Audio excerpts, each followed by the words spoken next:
This is 1 Horton Heath.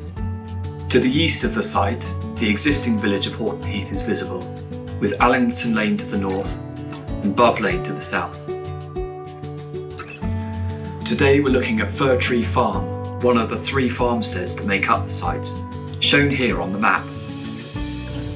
The farm centres around Fir Tree Farmhouse, a Grade 2 listed building located on Fir Tree Lane at the north of the site. This farmhouse is the only listed building within the 1 Horton Heath site. The farmhouse is a grand and attractive building, believed to have been built in the 18th century.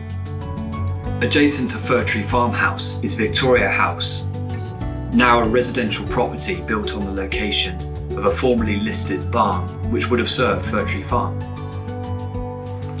The farmhouse is positioned side on to the road and is well screened by dense trees and hedgerows, so that its most prominent aspect isn't actually visible to the public.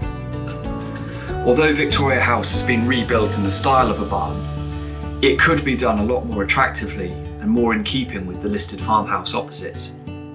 It's likely that we will replace this building with something more in keeping with its surrounding. Collectively, this is a very interesting and attractive part of the site, and it has lots of potential to be even more interesting and attractive in time to come. As we move away from these focal buildings to the surrounding fields that comprise the farms, the field patterns that we can see are very much unchanged from the historic farm that would have stood many hundreds of years ago. The boundaries and hedgerows, strong tree lines that we can see are a legacy of the farm that's grown up over a number of centuries. It's really important, therefore, that we conserve this aspect of the surrounding area through our development proposals.